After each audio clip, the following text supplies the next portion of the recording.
Moctezuma, the second emperor of the Aztec people, commander of the fierce Aztec army, highest of high priests, was moving through his immense palace in the city of Tenochtitlan, the capital of the Aztec Empire. Before him walked one of the foremost important Aztec nobles who served the empire. Dressed in brightly colored clothing, the nobleman's head was encircled by magnificent tropical bird feathers that stuck out of a headdress made of gold.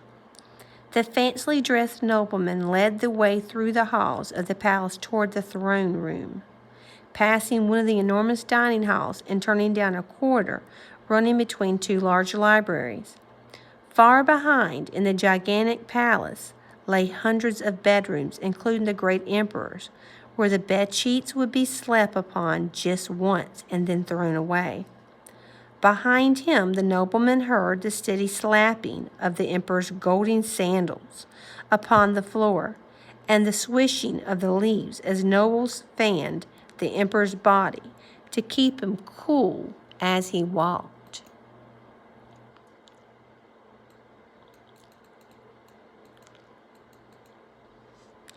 They entered the throne room.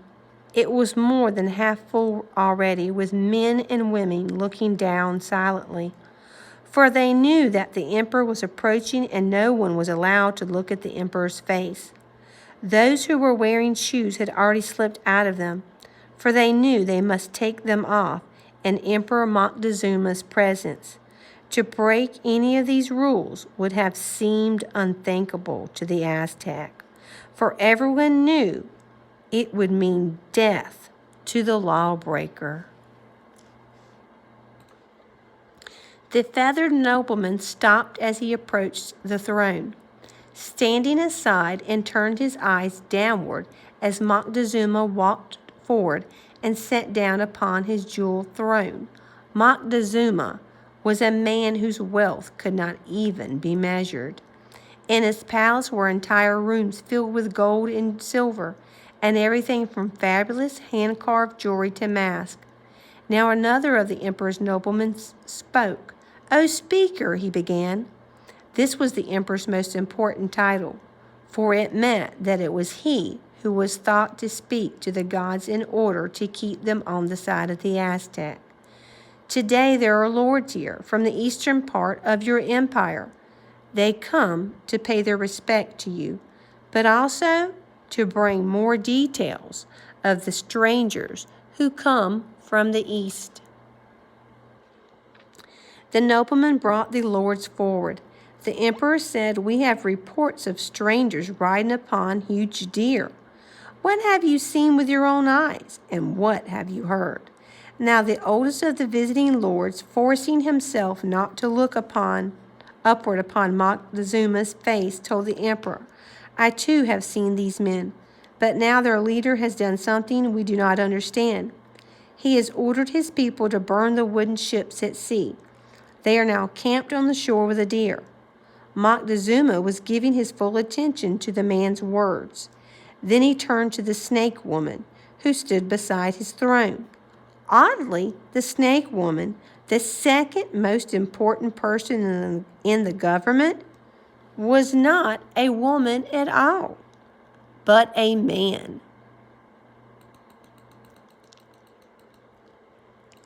The title of Snake Woman was given to a man in honor of one of the Aztec goddesses whose importance was second only to the gods of the sun and the rain. The Snake Woman helped the emperor run the nation. "Does the burning of the wooden ships mean that they intend to never leave our lands?" the emperor asked the Snake Woman. The Snake Woman replied, "I do not know, O emperor, but it seems to show that the strangers feel safe enough here to cut off their own retreat." The Snake Woman nodded to the nobleman, who continued, "There is other news. These strangers have made friends with the Totonacs, the people of Simpa-Anla, and together with them they are starting in this direction. At this, a worried murmur ran through all of those in the throne room, for the Toctinocs, the people of Simpala, were enemies of the Aztec. The lords continued their report, followed by reports on other matters by other servants of Moctezuma. Afterward, the nobleman with the magnificent feathers once again led the emperor through the halls, this time to his main dining hall.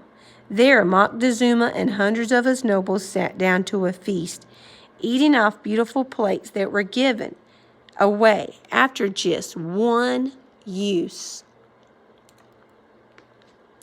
Later, Moctezuma and his chief advisor met together, and the emperor said, "Send gold and silver to the leaders of these strangers. Let the nobles who bring these gifts tell the strangers they are on Aztec land, ruled by Emperor Moctezuma, who sends these small tokens or gifts of his power and wealth. They will know from these gifts the great wealth and power we have here, and perhaps they will turn and leave our empire." You are going to answer the following question. Was the snake woman really a woman? Who was Snake Woman named after? You're going to answer that question and upload it. That is your assignment for the day. Again, the question is, who was the snake woman really a woman? Who was Snake Woman named after?